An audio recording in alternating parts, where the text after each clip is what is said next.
Welcome to Lesson 1 of the American English Pronunciation course. Today, we're going to practice the difference between seat, sit, and set. The secret to making the difference between these three sounds is how much you open your mouth. For the E sound in seat, your mouth is almost closed. For the I sound in sit, your mouth is a little more open. And for the E sound in set, your mouth is even more open. Watch me, listen, and repeat. E, I, E, seat, I, sit, set. Let's practice each sound individually. Common words like seat, easy, each, even, green, peace, key, we, be, see. Notice that this sound can be spelled several different ways. Listen to and repeat these common words like sit, it, if, is, little, big, sick, win, chips, finish. Now listen to and repeat these common words like set, egg, extra, end, 10, head, friend, many, said, again. This sound can also be spelled in several different ways. Now let's practice making the difference with pairs of words that are different by only one sound. Listen and repeat. Leave, live, heat, hit, sheep, ship, meet, met, read, read, teen, 10, fell, fill, mess, miss, dead, did, these, this. Are you ready for something more difficult? Now you're going to see two words and I'm going to say only one of them. You have 3 seconds to identify the word I say before the answer appears. Beat, will, sin, check, feel, best, bitter, hell,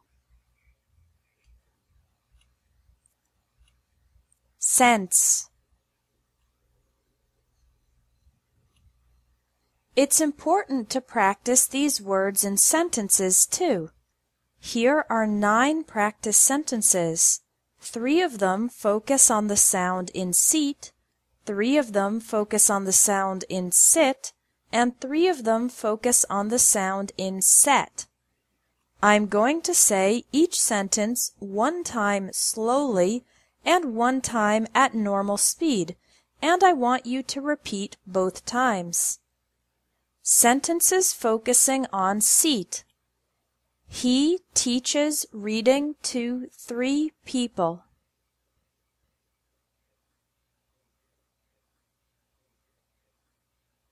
He teaches reading to 3 people.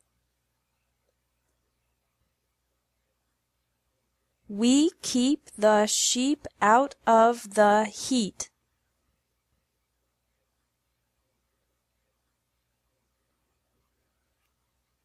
We keep the sheep out of the heat. She doesn't believe we should eat meat.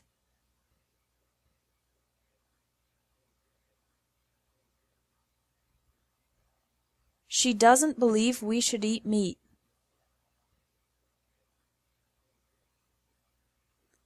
Sentences focusing on sit. There's a bit of chicken and fish in the kitchen.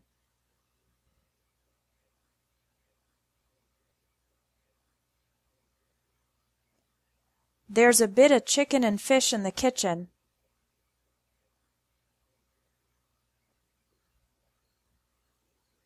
It's not a quick fix for the business.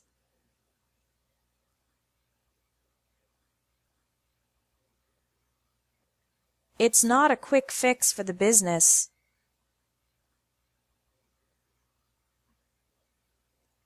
Jim lives in a big building in the middle of the city.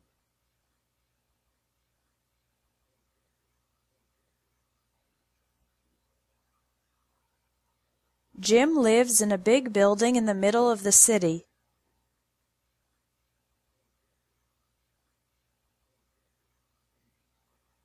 Sentences focusing on set.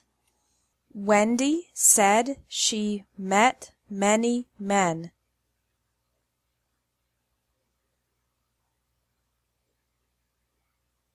Wendy said she met many men.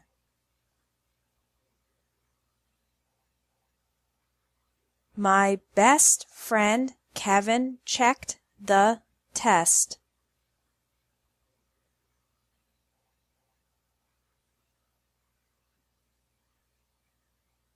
My best friend Kevin checked the test.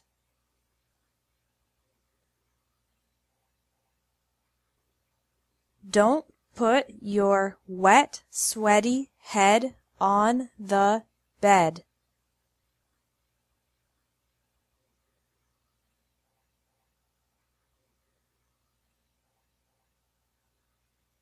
Don't put your wet, sweaty head on the bed.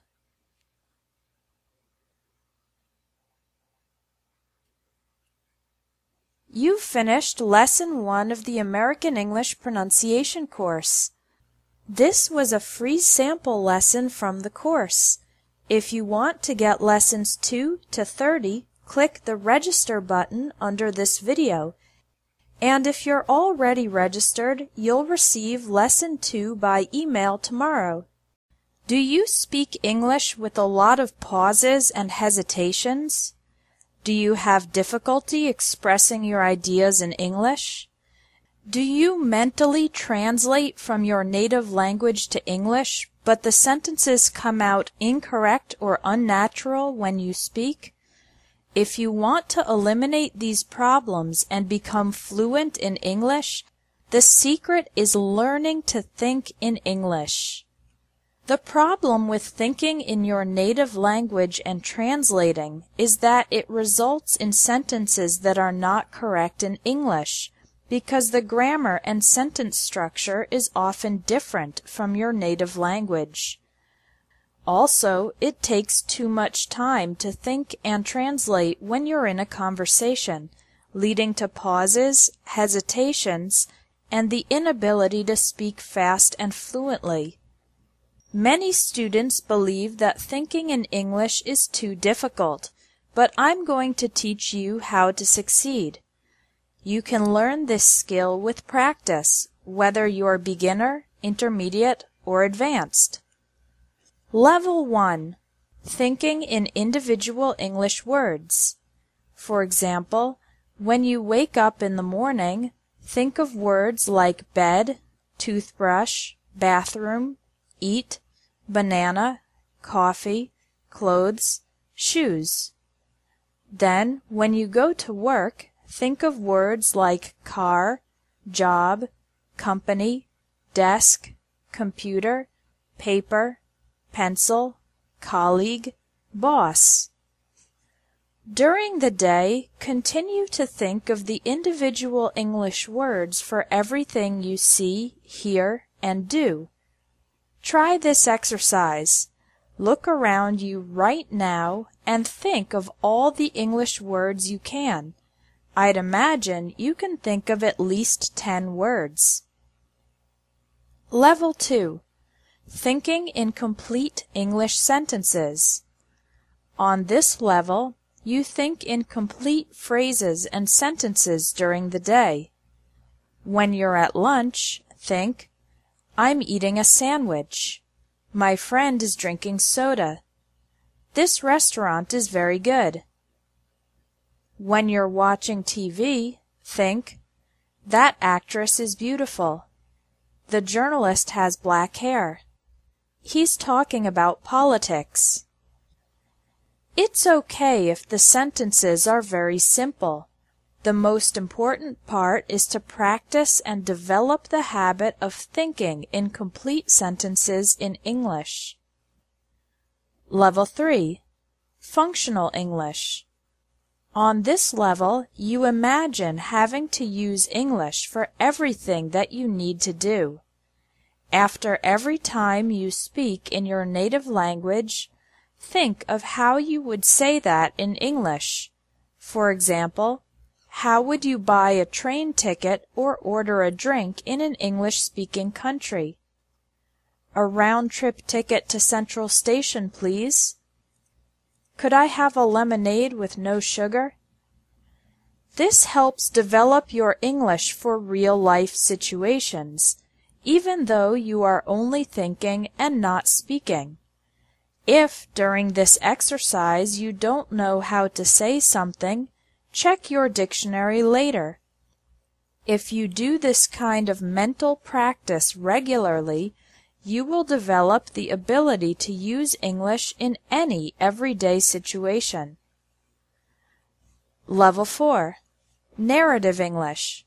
Telling a story or speaking in English for a long time. It's best to do this exercise when you have some time, like when you're waiting in line or taking public transportation.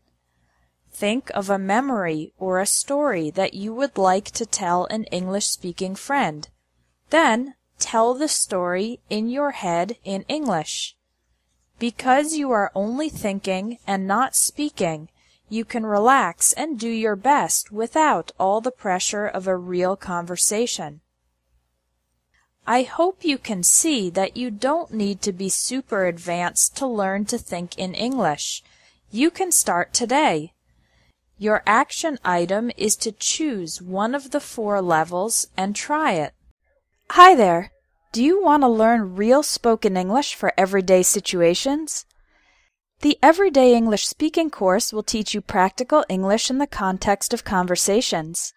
It's a simple, fun, and effective way to learn new words and expressions and improve your ability to speak in English. Each lesson is based on conversations on a specific topic. Reading and listening to the dialogues will help you improve your understanding of spoken English. The next part of the lesson explains and expands upon the vocabulary you heard in the conversations, teaching you new words and showing you how to use them. There are lots of practice phrases, which you can listen to and repeat to improve your English speaking. Quizzes will help you test yourself and remember the new vocabulary. And there are also opportunities for you to send speaking samples and get feedback from me, the teacher. In this course, you'll learn how to speak English in the typical situations of daily life, like talking on the phone, going to restaurants and going shopping, travel English for the airport, hotel, and sightseeing, and talking about hobbies and entertainment. You'll also learn important phrases for social English, so that you can interact with other English speakers successfully and confidently, with lessons on agreeing and disagreeing, giving opinions and advice, asking and interrupting politely, and expressing your thoughts and feelings. We also cover some practical vocabulary for talking about information, similarities and differences, certainty and probability, and hypothetical situations. And finally, there are a few lessons on topics you don't often find in textbooks, like slang and euphemisms, interjections and swearing, discourse markers, and using vague language. Other students who have taken this course describe it as very good with clear explanations, useful for daily life, brilliant, warm, nice, and concrete, and totally worth it. More than 100 students have taken this course and enjoyed it, and I hope you will too. When you register, you'll get instant access to 45 lessons. You can take them online or download the text and audio. It's self-paced, so you can study as fast or as slow as you want. There's no time limit. And of course, you can always email me if you have any questions about the lessons. I'm here to help. The Everyday English Speaking course is $45. That's just $1 per lesson. To register and start the course today, click the green button under this video. Idioms are phrases with meanings that are different from the actual words. For example, let the cat out of the bag means to reveal a secret. Think outside the box means to think creatively with a new and different perspective. Idioms can be confusing and frustrating when you're reading or listening to English. You think, what does this phrase mean, and how can I use it correctly? Traditional English courses and textbooks don't often focus on idioms, but they are extremely common in natural spoken English. That's why I'm offering the Idioms course, a 1-month intensive course helping you understand and use hundreds of common idioms in English. This course is for you if you want to improve your understanding of the idioms used in spoken English, and if you want to learn to use idioms confidently, like a native English speaker. It's not just a big list of idioms and their definitions, because pure memorization isn't the best way to learn these expressions. Instead, in this course, you will discover the idioms' meanings by studying them in context. Learn the idioms from video explanations with examples, and practice using the idioms with quizzes and speaking or writing exercises. This course is a fun, effective way to learn English idioms and use them confidently, but registration is limited to just 50 students, so if you want to participate, you need to act fast. Register today by clicking the green button. The first lesson is already online. The Idioms course normally costs $30, but with your special discount, it costs $20, and you can pay with credit card, PayPal, or a bank deposit. Contact me for details.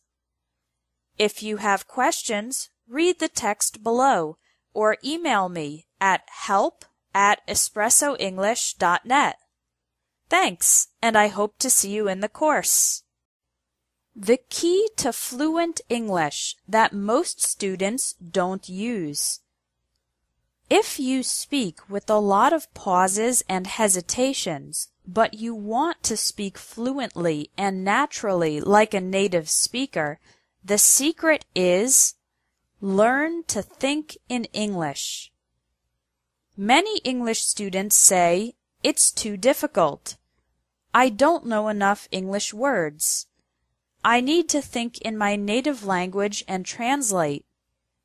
However, thinking in your native language and translating results in sentences that don't sound natural in English because the sentence structure is often different in English and your native language.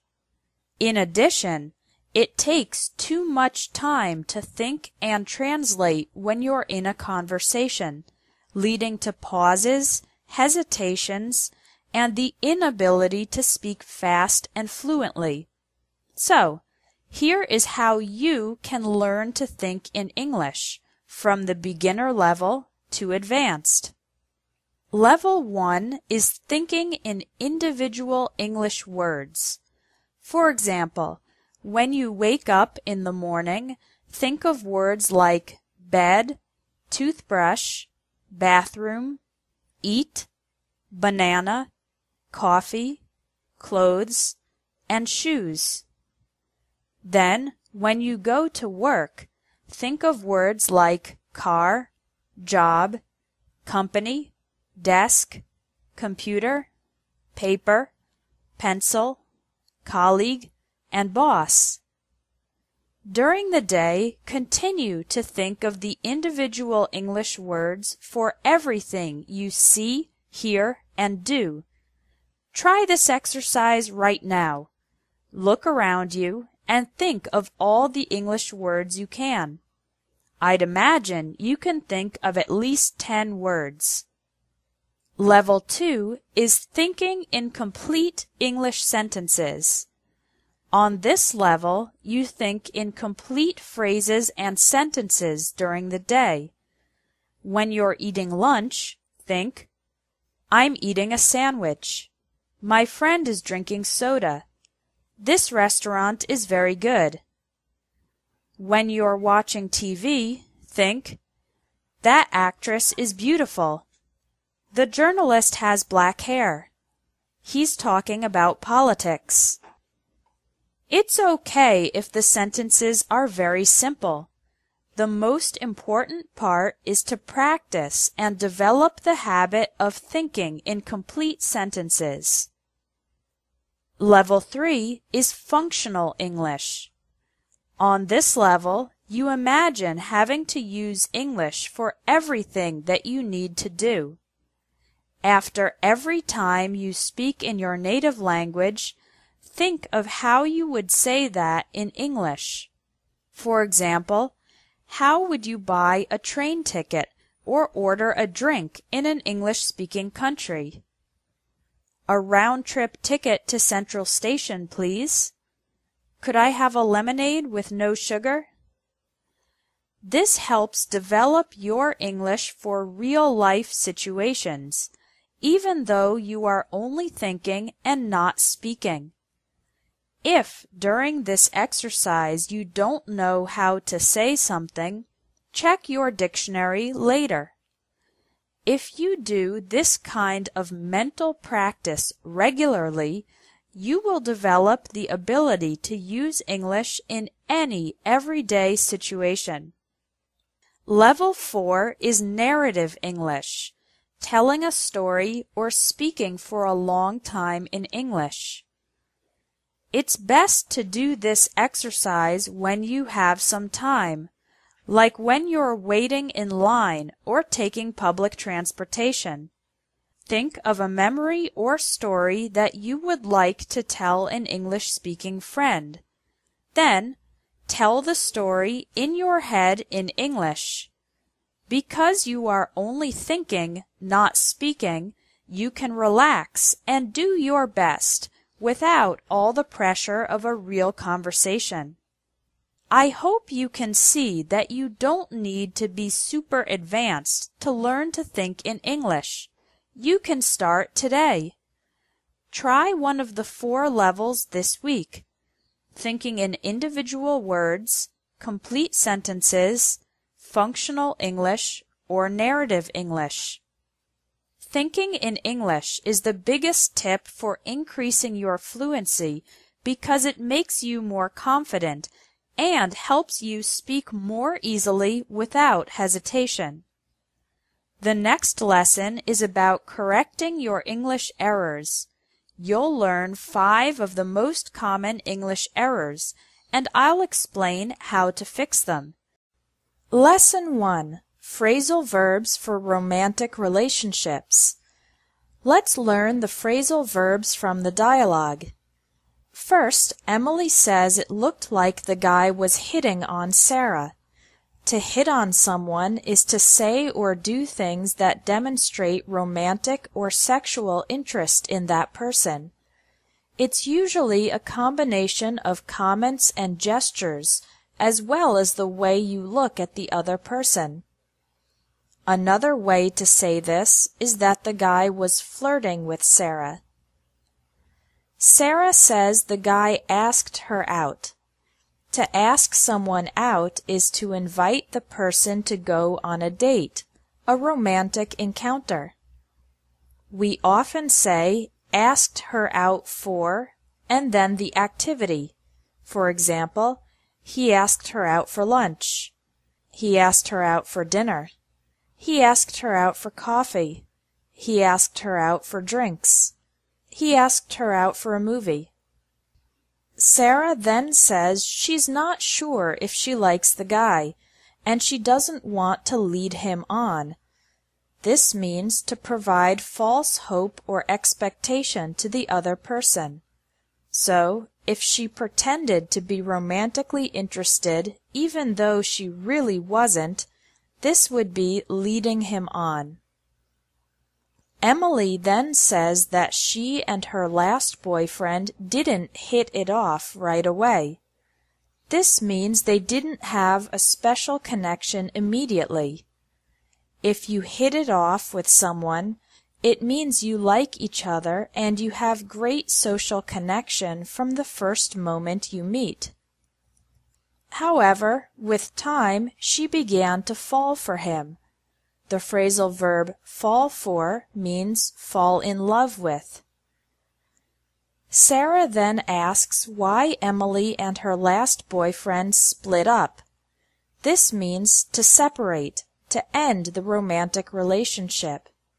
You can say split up or break up, and break up as one word can be used as a noun. Emily says that the breakup was because she and her boyfriend drifted apart. This means they slowly started to go in different directions over time. Sarah's last relationship was a nightmare, which means it was really terrible. It started when she hooked up with someone at a party. The phrasal verb hook up with someone can be used as a slang expression meaning to have sex with that person, especially someone you just met or someone you only stay with for one night. However, in Sarah's case, she stayed with the boyfriend for 6 months, when they were constantly fighting and making up. Making up means reconciling and restoring peace in the relationship after a fight. It was a difficult relationship, and Sarah says she doesn't know how she put up with him for so long. The phrasal verb put up with someone means to tolerate a difficult, annoying, or unpleasant person. The relationship ended when the boyfriend cheated on Sarah. That means he was kissing or having sex with another woman. Sarah discovered him making out with his ex-girlfriend. Making out with means he was kissing her very passionately. The boyfriend wanted another chance with Sarah, but Sarah knew he was trying to jerk her around. That means to manipulate her or use her for his own advantage. so she broke up with him. She ended the relationship. Sarah asks Emily if Emily is going out with anyone at the moment. The phrasal verb go out with can mean to go out on a date with someone once, or it can mean to be in a relationship for an extended period of time. In this second case, we usually use it in the present continuous. So Sarah is asking if Emily is currently in a relationship. Emily says she isn't in a serious relationship because she's not interested in settling down yet. In this context, settle down means to be in a long-term, stable relationship. For example, getting married, having kids, and living a typical family life. You've now learned 16 phrasal verbs about romantic relationships. But wait, it's time for the most important part, which is to practice what you've learned. Scroll down to the bottom of this lesson and take the quiz to test how well you remember the phrasal verbs. Then do the writing exercise, where you can practice using the phrasal verbs in your own sentences. If you're already registered for the course, you'll get the next lesson tomorrow. If you're not yet registered, you can click the blue button under the video to join the course and get 29 more lessons on phrasal verbs in conversation. Thanks for watching, and I'll talk to you tomorrow. Welcome to the free email course, How to Improve Your English Faster. If you're tired of studying and studying but making little progress in your English, then this course is for you. Although there is no magic way to become fluent in English instantly, there are tips that will help you learn faster and more efficiently, and that's what I'm going to teach you in this course. If you put these lessons into practice, you will definitely improve your English faster and make more progress in your fluency. Ready? Let's get started. The first step is to identify your biggest difficulty. From my experience as a teacher, the 6 biggest English learning problems are: listening. I can't understand native speakers because they talk too fast. Vocabulary. I don't know many words, and I forget everything when I try to speak. Pronunciation. My pronunciation needs improvement, and I'm worried that other people won't understand me. Confidence. I get very nervous when I speak English. Speaking. I can't express my ideas in English, and I speak with a lot of pauses and hesitation. Grammar errors. I make a lot of mistakes when I speak English. In the next 6 emails, you're going to learn specific strategies for solving all of these problems. Tomorrow's email will teach you some strategies for improving your listening skills so that you can understand native speakers better. I would love to hear from you, so don't forget to email me and tell me where you're from and why you're learning English. Thanks. See you tomorrow. Today, English is an international language. Speaking English can help you get a better job and open the doors to a multinational career. If you're studying English for your job and you want to accelerate your learning, the Business English course is perfect for you. You'll learn how to communicate in everyday professional situations like interviews, phone calls, meetings, presentations, letters and emails, meetings, negotiations, and more. This course focuses on practical English, so you'll learn vocabulary and phrases that are extremely useful on the job. This course is especially for busy people who don't have hours and hours to study, Each lesson takes about 15 minutes, and you can download the text, audio, and video to your computer to study anytime. Don't miss the chance to improve your English and increase your career opportunities for a better future. Click the buttons to take Lesson 1 for free, or register and start the Business English course today. Do you want to speak English better with more confidence and an American accent? If so, the American English Pronunciation course will help you improve your speaking in 30 days. You'll learn all the sounds of American English with lots of pronunciation exercises to help you eliminate errors and learn to talk faster and more naturally, like a native speaker. In this course, you get 30 lessons in video, audio, and text form.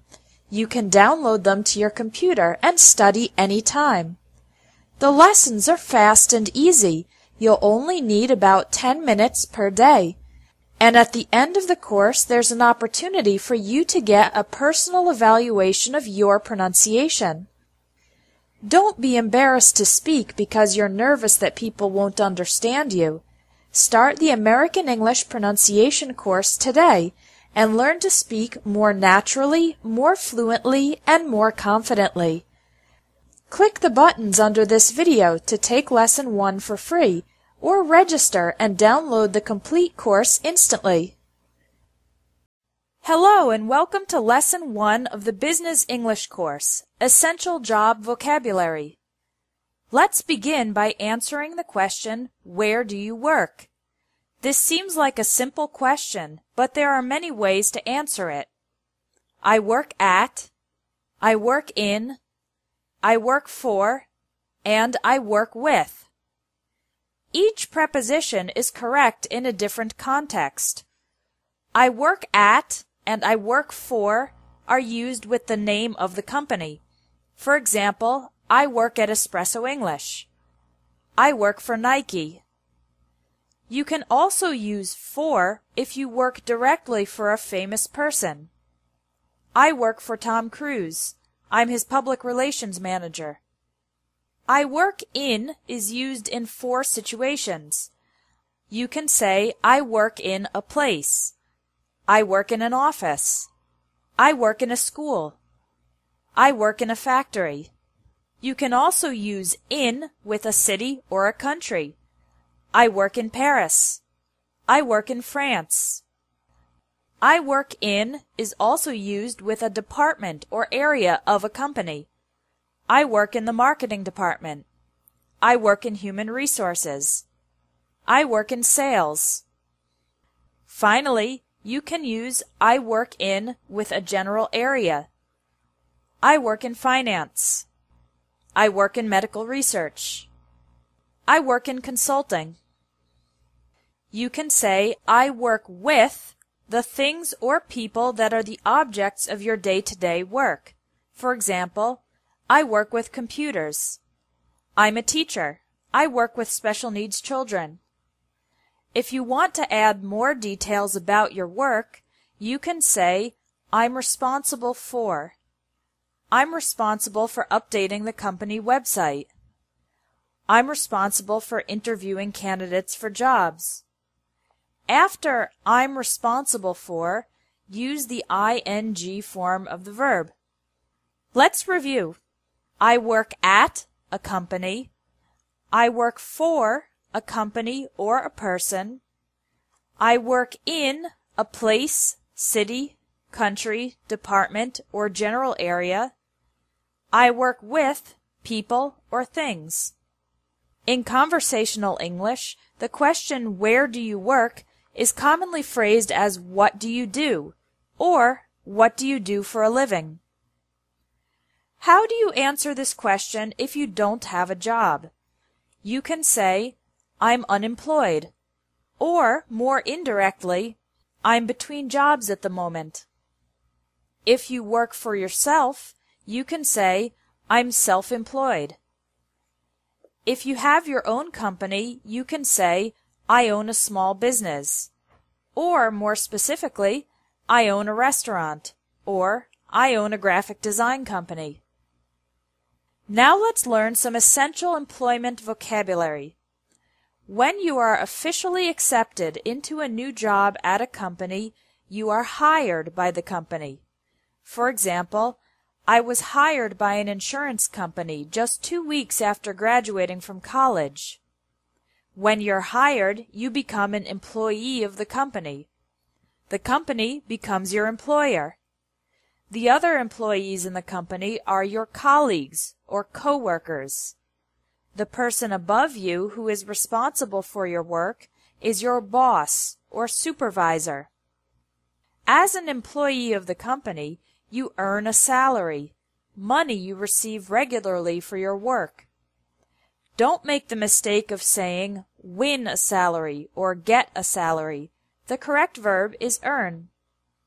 If you're good at your job, you might get a pay raise or a raise, an increase in your salary. You could also get a promotion, an increase in importance and authority. At the end of the year, some companies give their employees a bonus, extra money for work well done. The opposite of hire is fire, when your company forces you to leave your job. For example, Peter was fired because he never came to work on time. Usually, if someone is fired, it's because they did something bad. If an employee loses his or her job because of a neutral reason, like the company reducing its size, then we say the employee was laid off. For example, Donna was laid off when her company started having financial problems. If you decide to leave your job, there are 3 verbs you can use. I'm going to quit my job. I'm going to leave my job. I'm going to resign. Quit is informal. Resign is formal. And leave can be formal or informal. When an old person decides to stop working, the verb for this is retire. In most countries, people retire around age 65. Let's review the vocabulary you learned in this lesson. Listen and repeat to practice your pronunciation. Hire, employee, employer, colleague, co-worker, boss, supervisor, fire, laid off, earn a salary, get a pay raise, get a promotion, get a bonus, quit your job, leave your job, resign from your job, retire.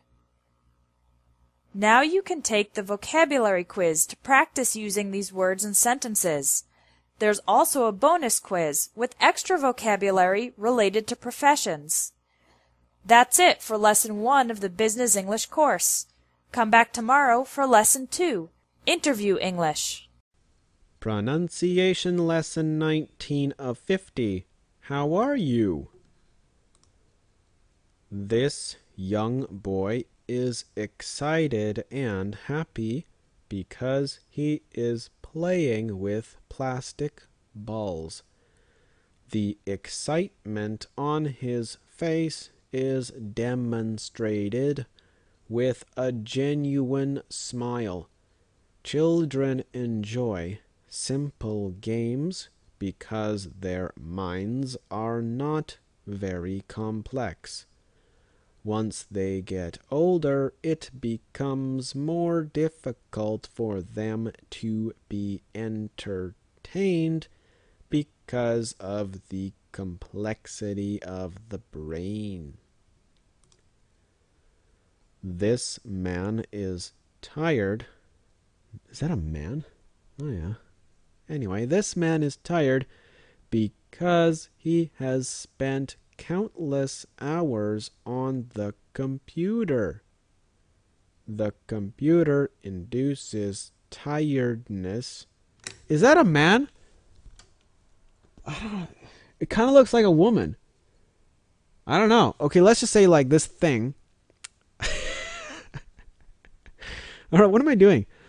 The computer induces tiredness because breathing slows down and blood circulation is minimal. This causes low oxygen levels in the brain and sleepiness. It is much better to move around periodically than only to sit. Okay, let's make this bigger. Let's see what this is. Shift, drag. Is that a mat? I don't.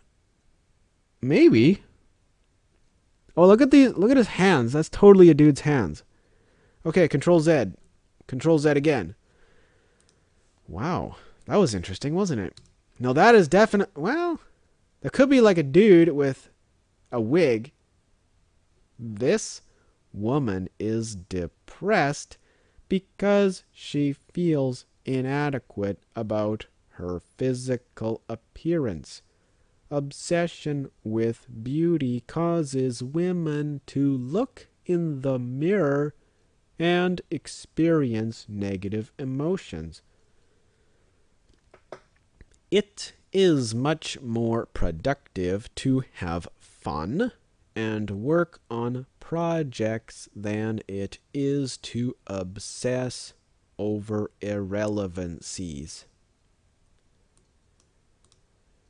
The act of contemplation or thinking is a okay, look at this. I should put a comma here, don't you think? The act of contemplation or thinking is a productive task. Contemplating what to do today is a good start to any day. Planning ahead and not worrying about failure is a great way to enjoy each and every day. Pondering activities will get you excited and ready to start a new project. Pronunciation Lesson 33 of 50. Trucks.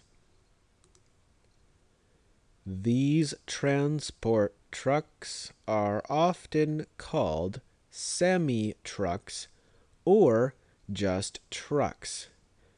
They come in many different styles. They carry different types of cargo too. Petroleum, fertilizer, milk, cars, boats, logs, lumber, and consumer products are just a few. This is a dump truck. A dump truck can carry loads of sand and rocks to the construction site. The truck then dumps the sand and rocks onto the ground. They are powerful and noisy. Some people dislike them because they are dirty and dangerous. Driving behind a truck can be frustrating. This is a logging truck. Logging trucks carry trees from the forest to the sawmill. They go slow up hills, so drivers get angry and try to pass the truck. However, high-speed passing is very dangerous. To carry boats or cars, special trailers are needed for the trucks. This trailer holds 5 boats. The boats have a white cover to avoid getting sand in them. It is rare for boats to fall off the trailer because they are held in place by strong straps. Pronunciation Lesson 44 of 50. Post Office. When mail is delivered to your door, the mailman can put it through a slot in the door.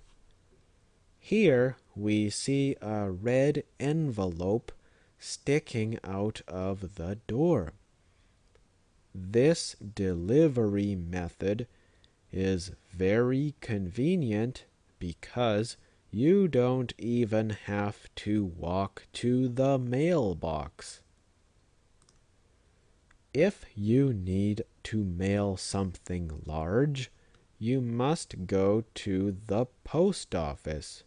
The post office workers are usually angry and unhappy because they wanted to be music singers, but now they work in the post office selling stamps and birthday cards. To avoid the unhappy, angry, and miserable post office workers, it is necessary to only mail small letters. This can be done in a mailbox. Mailboxes sometimes are covered in snow. This can be a safety hazard, so wear a helmet when you go to the mailbox. If you fall down and hit your head on the ground, the helmet will save your life. Some post office workers quit their jobs. The next day, they go to the beach and put their arms in the air in celebration. They are very excited and happy for a short period of time. Then they realize that they have no money and no job, so they go back to work at the post office. It is a cycle that cannot be broken. Pronunciation Lesson 20 of 50. Awesome! Gorillas are awesome because they are much smarter than humans. Gorillas do not need any cars, electricity, books, or oil to be happy. They are much stronger than people, and their teeth grow in straight. Gorillas have nice silver black fur, which allows them to not require clothing. Surfing is awesome because it is exciting and fun.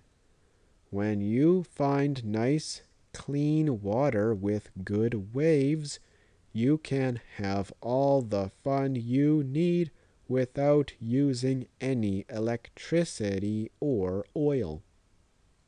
It is somewhat dangerous, so wear safety equipment and have people nearby who can look out for you.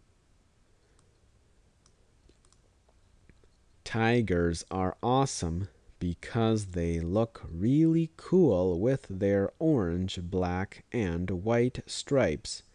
They harness big teeth in their mouths for biting prey and chewing up meat. Despite their limited diet, they have strong, lean bodies with beautiful, healthy fur. tigers make really good pets too. Computers are awesome because they allow you to communicate with people around the world. You can chat, email, and surf the web all from the comfort of your own home. You can produce your own movies, documentaries, and music for your friends to view. The computer is one of the most important inventions of all time. Pronunciation Lesson 22 out of 50. Television. Flat-screen televisions have advanced in technology over the years. The picture quality has increased clarity and definition. The price of the units has also decreased. Many people get their primary entertainment from televisions. To change the channels, it is necessary to have a remote control.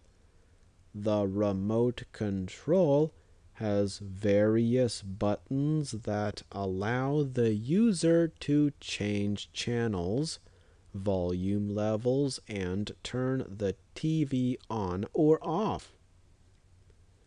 The remote control is operated on batteries that are stored in the remote control's housing. Many people enjoy watching sports on TV. Golf is a popular sport despite the somewhat boring nature of the sport. Many people enjoy the uncertainty of hitting the ball. Others like to gamble on the outcome of the game. Some events are pay-per-view and require the viewers to pay extra money to watch. Barbecue parties often are accompanied by sporting events on TV. People enjoy hamburgers and sausages cooked over the open fire. The grill offers a place for people to congregate and discuss the sporting events. They often get into arguments over the outcome of the sports matches. Pronunciation Lesson 16 of 50. The desert. The cheapest way to traverse the desert is on camel. Camels have been used for thousands of years across Africa and Western Asia. Even today, salt traders still carry loads of salt on camels to sell at the market.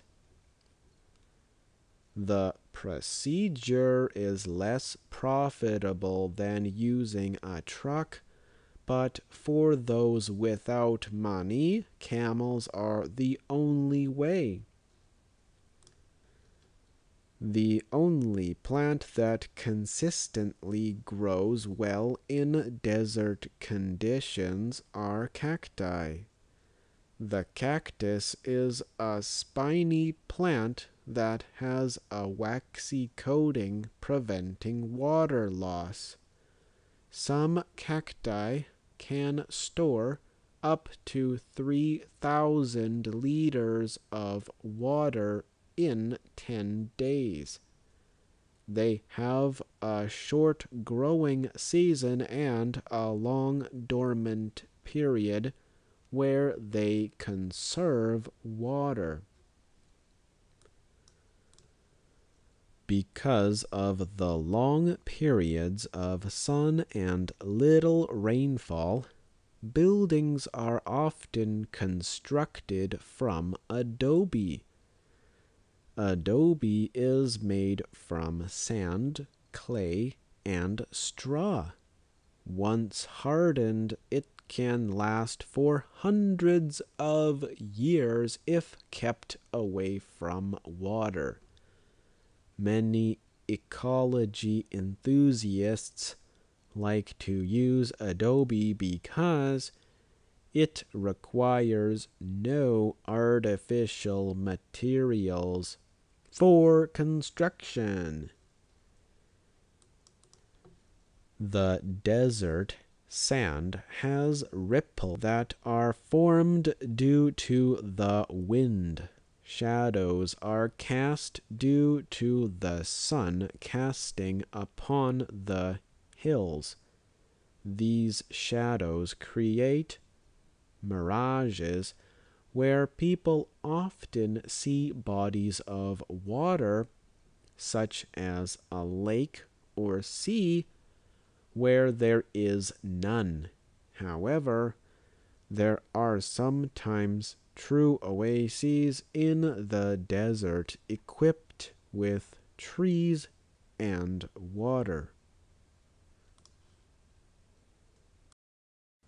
Pronunciation Lesson 25 of 50. Electricity. Electricity starts at the power plant. The power plant or power station generates the electricity we use at work and home. There are many different sources of electricity, such as hydro, solar, nuclear, coal, natural gas, and biomass. Once the power is generated at the power plant, it needs to be transported to the end use. The transportation is done through power lines. These lines allow electricity to move vast distances without losing much of the original power. Once the electricity is transferred to your house or company, you can use it to power many different appliances. The most common use of electricity is for lighting. The light bulb replaced kerosene lamps many years ago because of lower cost. The alternative to buying power from the power plant is to make your own electricity. Solar panels are one option. They are expensive, but they provide 20 years of service with little maintenance. The main drawback is the lack of sunshine at night. Pronunciation Lesson 29 of 50. Hippo.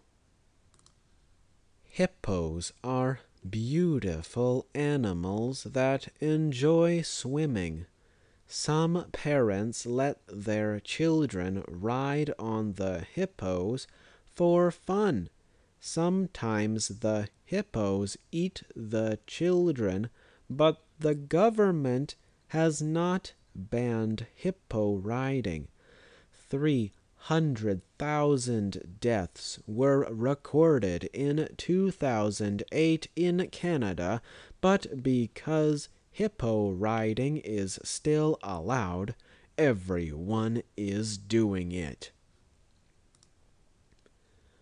Photographers caught one popular singing hippo named Lindsay Lohan swimming nude in a public river.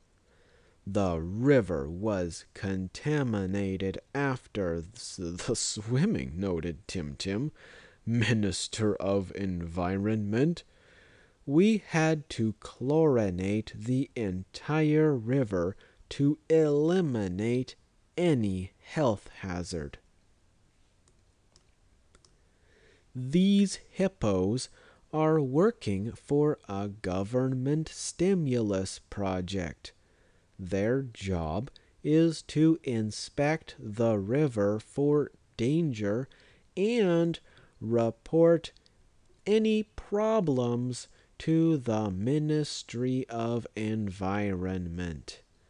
Each hippo gets paid $40 per hour plus complete health and dental care, with a massage vacation each month if they come to work at least 50% of the time.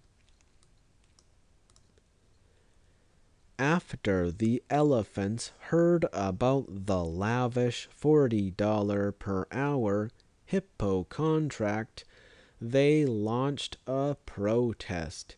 These elephants are working for a reforestation stimulus project. They only get $34 per hour, so they have started to destroy the forest that they planted.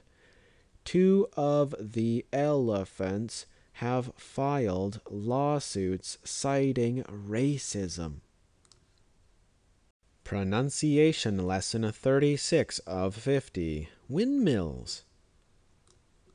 Windmills are very old technology. They are 1,400 years old, dating back to Persia.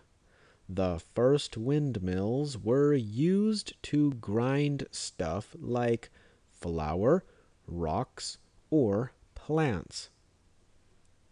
Later uses for windmills include pumping water and cutting wood. Windmills use the wind's energy to turn a spindle. The blades of the windmill are called sails. The sails are shaped so that the wind pushes them. As the sails gain speed, the spindle gains speed. The faster the spindle goes, the more work the machine can do. Modern uses for windmills include the generation of electricity and production of ammonia. These windmills are called wind turbines. They have much smaller blades, which can turn much faster than the old windmills from 1,400 years ago. So you could say 1,400 or 1,400. If the wind turbines are placed in the water, they are called offshore wind farms. If they are on land, they are just called wind farms. Offshore wind farms are good because they have access to constant wind and they do not take up any land. In addition, fish build nice houses at the bottom of the turbines.